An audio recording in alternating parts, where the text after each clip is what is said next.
আজকে শর্টকাটে দেখো আর একটা রেসিপি নিয়ে আসছি। 4টা ডিম নিয়েছি, পেঁয়াজ কাঁচামরিচ কেটে নিয়েছি, গাজর মটরশুঁটি বেছে নিয়েছি, পরে পোলাও রাইস সিদ্ধ করে রয়েছি, চিকেন নিয়ে নিয়েছি ধুয়ে পরিষ্কার করে আর লং ভিডিও করে নিই। তারপরে দেখো গাজর মটরশুঁটি ভেজে নিয়েছি। এই পর্যায়ে ধনেপাতা লবণ দিয়ে ডিমটা ফেটিয়ে নিলাম।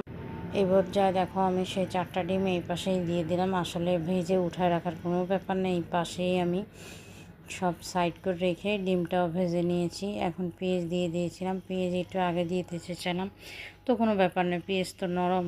তারপরে একটা ম্যাগি মশলা দিয়ে দিলাম।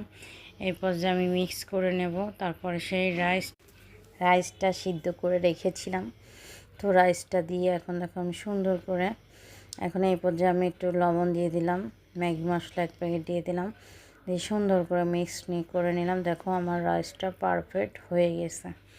এই পর্যায়ে আমি দেখো এখানে আদা রসুন জিরের গুঁড়া ধনিয়ার গুঁড়া গরম মশলার গুঁড়া গোলমরিচের গুঁড়া তারপরে তো এখানে 1 টেবিল চামচের মতন গুঁড়ো দুধ নিয়েছি, সয়া সস নিয়েছি, তারপরে দেখো শুকনো মরিচ গুঁড়ো করাটাও দিয়েছি, তোমরা চাইলে যে কোনো একটাই দিতে পারো। লবণ দিয়ে দিলাম, ম্যাগি মশলা দিয়ে দিলাম।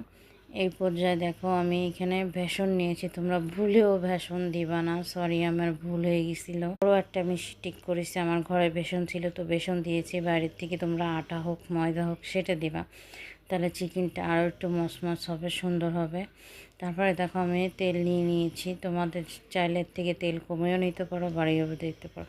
এরপর যে আমি বসাইছি দেখো ভাজা, তো এটা এবার ভাজা এই চিকেনগুলো ভাজা হয়ে গেছে, আমি নামাই ফেলে আর কিছু ছিল চিকেন দিয়ে দিয়েছি। এরপর যে আমার চিকেন কিন্তু সব ভাজা শেষ। এখন 1 টেবিল চামচ আদা 1 টেবিল রসুন কুচুনি দিয়ে দিয়েছি। তারপরে দেখো ঘরে থাকার জিনিসেই টমেটো গাজর কাঁচামরিচ ঘরে ছিল, সেটা দিয়েই আমি রান্না করে নিয়েছি। সস আর সয়া সস দিয়েছি আর 1 প্যাকেট ম্যাগি মশলা দিয়েছি। তোমরা বেশ আপু ভাইয়ারা ঘরে থাকার জিনিসটা রান্না করছি, এত স্বাদ এত মজা হয়েছে আমি নিজেও কল্পনা করতে পারিনি। তারপরে দেখো যে সস সয়া সস ম্যাগি মশলা দিয়ে দিলাম, শুকনো মরিচ ব্লেন্ডার করা দিয়ে দিলাম। এই পর্যায়ে চিকেনগুলো দিয়ে দিলাম। দেখো চিকেনগুলোকে আমি কোনো পানি দিইনি, তোমরাও কখনো পানি দিবা না। তারপরে দেখো আমার লবণ আর চিকেন